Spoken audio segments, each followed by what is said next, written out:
جو ہمارے روح رواں، ہمارے تحریک منہاج القرآن کے ہمارے ساتھی آج کی اس بزم میں ہمارے درمیان موجود ہیں، جناب محترم میر محمد قادری صاحب۔ میر محمد سائیں، میں چاہوں گا کہ جیسا کہ یہ ماہ رمضان المبارک پورا مہینہ برکتوں کا مہینہ تھا، اس مہینے میں ہم نے کثرت سے عبادتیں بھی کی اور رب کو راضی کرنے کی کوشش بھی کی، لیکن جب یہ مہینہ ہم سے رخصت ہوتا ہے تو اس کے جو اثرات ہیں وہ بہت کم ہونا شروع ہو جاتے ہیں۔ تو میں چاہوں گا کہ آپ اس پر تھوڑی سی روشنی ڈالیں اور جو ہمارے ناظرین ہیں انہیں کوئی ایسا فارمولا بتائیں کہ تاکہ پورا سال یہی محبتیں، برکتیں ہمارے دلوں میں، ہمارے ذہنوں میں اجاگر رہیں۔ جی ماشاءاللہ، بہت شکریہ۔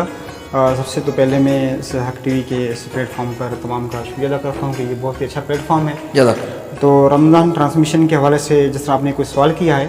اگر دیکھا جائے تو ماہ رمضان المبارک ایک برکتوں، سعادتوں اور لطافتوں والا ایک ماہ مبارک بے ہے۔ شک بے شک۔ اس ماہ مبارک میں اللہ رب العزت نے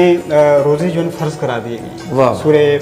بقرہ میں آیت نمبر 183 میں ارشاد ہے، اللہ رب العزت نے ارشاد فرمایا، یا ایھا الذین آمنوا کتب علیکم الصیام کما کتب علی الذین من قبلکم لعلکم تتقون۔ اے ایمان والو، تم پر روزے فرض کر دیے گئے ہیں جیسے کہ تم سے پہلی امتوں پر فرض کر دیے گئے ہیں تاکہ تم پرہیزگار بن جاؤ، متقی بن جاؤ۔ اس آیت کریمہ میں غور کیا جائے تو اللہ رب العزت نے اس پورے چیپٹر میں جو یہ آیت 3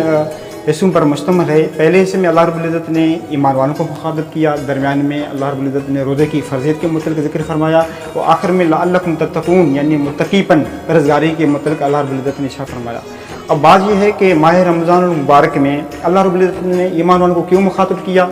اللہ رب العزت کی بے شمار مخلوقات، بے شمار انسان مخلوقات اور تمام مخلوقات میں افضل جو مقام و شرف جو عطا کیا اللہ رب العزت نے انسان کو عطا کیا۔ فرمایا لقد خلق الانسان فی احسن تقویم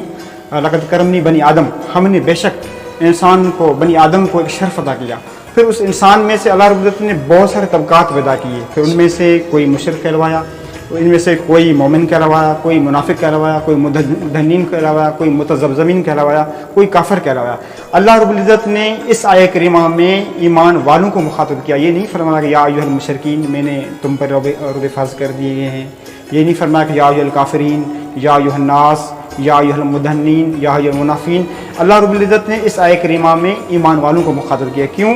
کیونکہ جو میرے ایمان والے بندے ہیں وہ ماہ رمضان مبارک کے روزے رکھیں تاکہ وہ مزید متقی بن جائیں، پرہیزگار بن جائیں، ان کے اندر ورچوس آ جائے، کورچیس یعنی ایک پرہیزگاری کا پن آ جائے تاکہ وہ متقی ہو جائیں۔ اب ماہ رمضان مبارک کے اس پورے چیپٹر پر غور و خوض کیا جائے تو اللہ رب العزت اپنے مومن بندوں کو اپنی قربت دینا چاہ رہا ہے تاکہ وہ لوگ قریب آ جائیں، متقی ہو جائیں، پرہیزگار ہو جائیں۔ اب اس آیت کریمہ میں آپ دیکھیں ایمان والے ہیں کون؟ سب سے تو پہلے ایمان کی جو ڈیفینیشن اللہ رب العزت نے قرآن مجید میں ارشاد فرمائی، انما المؤمنون الذین آمنوا باللہ ورسولہ، بے شک ایمان والے وہ ہیں جو اللہ اس کے رسول صلی اللہ علیہ وسلم پر ایمان لاتے ہیں۔ یعنی بندہ جب صاحب ایمان ہوا تو اس کے ایمان کو مزید تقویٰ کے لیے اللہ رب العزت نے چنا تاکہ مومن بندے ماہ رمضان مبارک کے روزے رکھیں تاکہ وہ مزید پرہیزگار بن جائیں۔ اب بات یہ ہے کہ ماہ رمضان مبارک کے روزے فرض کر دیے گئے، مومن حضرات نے روزے رکھے، ان کے پاس تقویٰ آ گئی، ان کے پاس پرہیزگاری آ گئی، تو اب اس تقویٰ کو، اس پرہیزگاری کو آگے یوٹیلائز کیسے کرنا ہے؟ اب ماہ رمضان مبارک صرف کھانے پینے کو بند کرنے کا نام نہیں ہے، یعنی یہ ایک تقویٰ پرہیزگاری کا نام ہے تاکہ لوگ متقی بن جائیں، پرہیزگار بن جائیں، وہ اپنی ماہ رمضان مبارک کے بعد آنے والی لائف میں وہ پرہیزگاری کا سامنا کریں، متقی ہو جائیں، آنکھوں کی تقویٰ آ جائے، پرہیزگاری آ جائے، اور سماعت کی پرہیزگاری آ جائے، گفتگو کلام کی پرہیزگاری آ جائے، اور ساتھ ساتھ ماہ رمضان مبارک سے یہ تاثر ملتا ہے کہ بندہ اپنی عملی زندگی میں اپنے مولا کے